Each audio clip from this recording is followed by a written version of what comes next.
Bonjour les Tilous, c'est Packboy et je vais vous parler de World War Demon parce que j'ai acheté les trois premiers tomes d'un coup. Et là aussi, donc ça parle d'un petit postulat de survival game où des gens partent dans un monde virtuel combattre des démons avec des soi-disant pouvoirs et matérialisation un petit peu emprunté au naine, un petit peu emprunté à tout. D'ailleurs, il y a un des personnages qui est un éditeur de manga et qui, derrière, justement, s'amuse des références, s'amuse de remarquer que ça ressemble à du manga-like, même si dans le 3, il prend conscience qu'on n'est pas dans un manga et qu'il faut prendre ça au sérieux. Et c'est là où il y a toute la différence, c'est que c'est vrai que parfois c'est un petit peu de rester sous le bord avec un petit côté sérieux, comique, et peut-être pas assez social, là aussi. Et ça rejoint un petit peu ce que je dirais sur Goodnight World, vous le verrez dans la prochaine vidéo sur Goodnight World, et qui est du même auteur. Et en fait, là, dans World War Demon, on s'intéresse énormément aux personnages et déjà leur névrose, puisqu'ils sont tous atteints d'une névrose qui est Alice de l'autre côté du miroir. C'est le syndrome de Alice de l'autre côté du miroir qui... alors je ne sais pas si c'est une vraie maladie, j'ai pas réussi à voir, j'en ai entendu parler, mais c'est souvent en référence avec le manga. Parce qu'il y a une maladie qui est plus ou moins similaire, c'est le syndrome d'Alice, mais je sais plus lequel à la fin, et qui, lui, vous fait voir des choses qui n'existent pas. Vous fait voir des illusions. C'est un petit peu pareil pour ces gens-là, avec le fait qu'ils voient des choses qu'ils ne voient pas, mais surtout dans des miroirs ou dans des choses qui se reflètent, comme l'eau par exemple et autres. Et donc tous ces gens-là, au début, ce qu'ils voient, croient que ce sont juste des illusions dues à leurs symptômes et à leur maladie mentale. Et en fait, ils vont remarquer que non. C'est surtout qu'ils ont un œil pour voir au-delà de la vision avec les démons qui apparaissent. Là où les démons, en fait, ils s'attaquent le monde et ils s'explosent tout, tout le monde voit une fuite de gaz et compagnie parce qu'ils voient pas le démon, eux, ils le voient.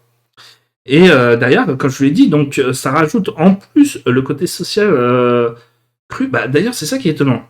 L'auteur dit que dans le tome 2, son mot de l'auteur, qu'il écrit ce manga en tant que shonen. Et il veut que donc on prend du plaisir en tant que shonen.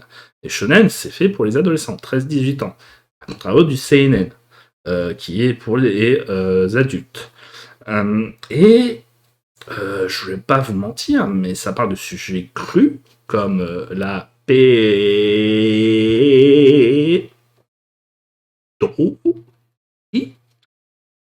C'est d'avoir le bot YouTube Philly. Voilà. Dès le premier tome, hein, quand même.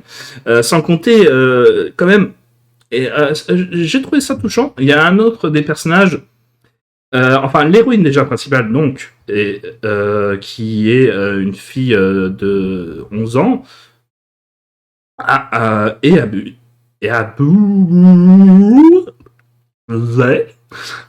par son oncle qui l'a recueilli, puisque ses parents sont morts, sa tante qui derrière la maltraite à chaque fois qu'elle fait une bêtise, alors qu'en fait elle n'en fait pas, c'est juste que ces deux cousins à chaque fois dérogent sur elle.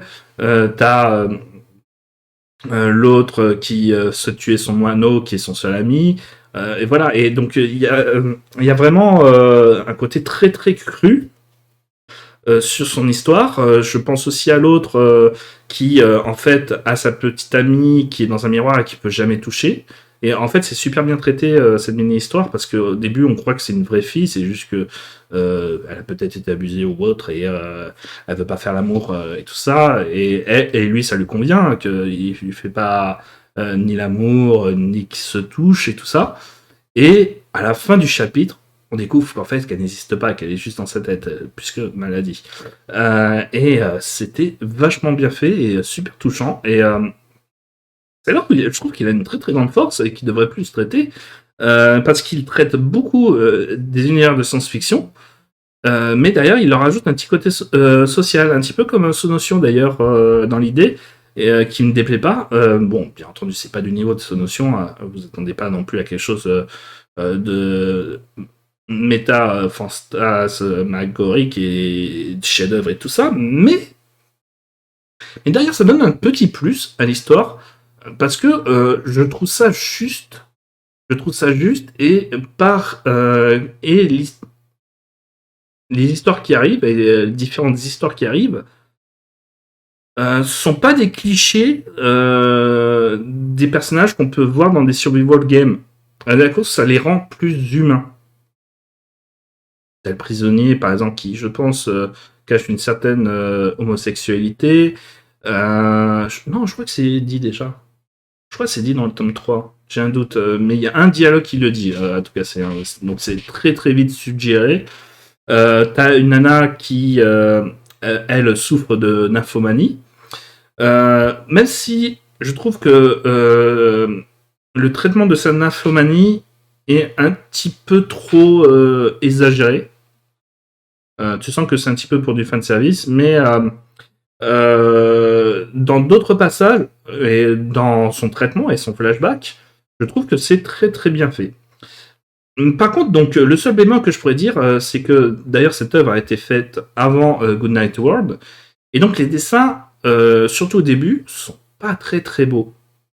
Par contre, dès le moment où en fait ils vont avoir leur alter, c'est-à-dire que en fait ils ont deux pouvoirs, ils ont matérialisation et une sorte de transformation, je sais plus comment ça s'appelle.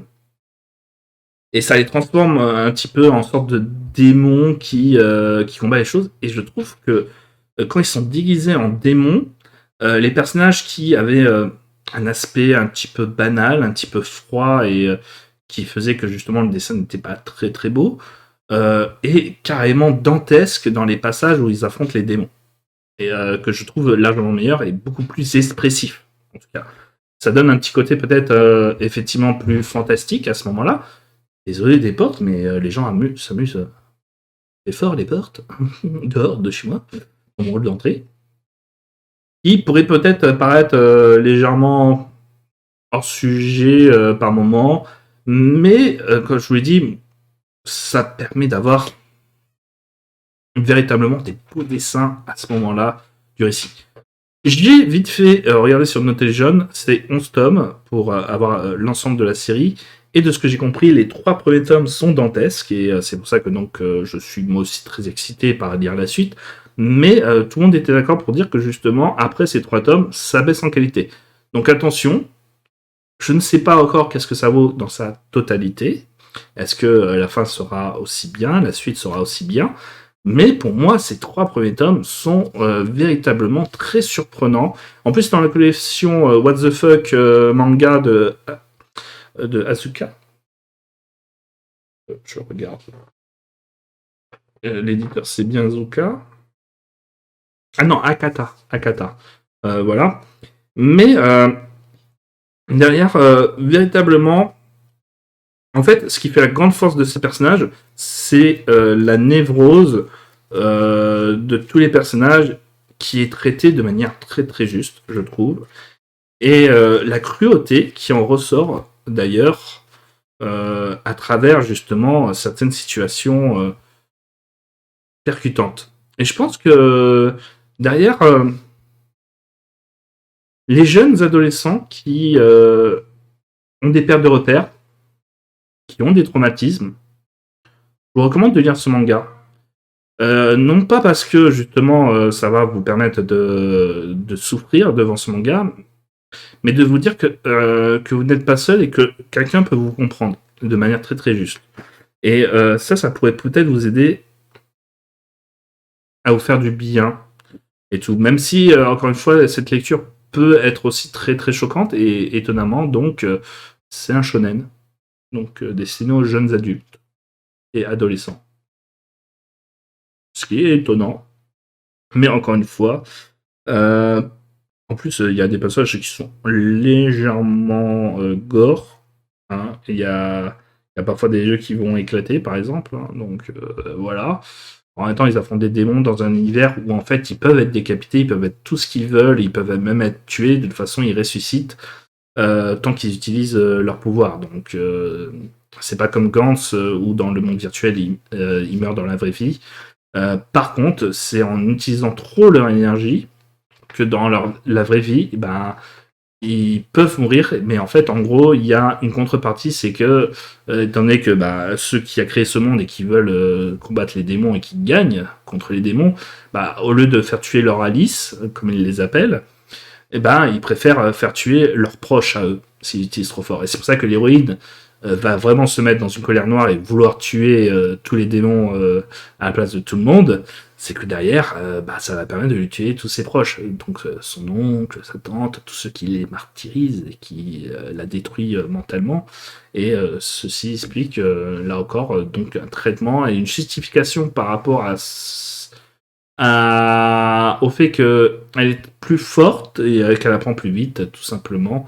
C'est que bah, la rage et la haine sont des passages obligés, un petit peu comme les Super Saiyans, pour devenir plus fort.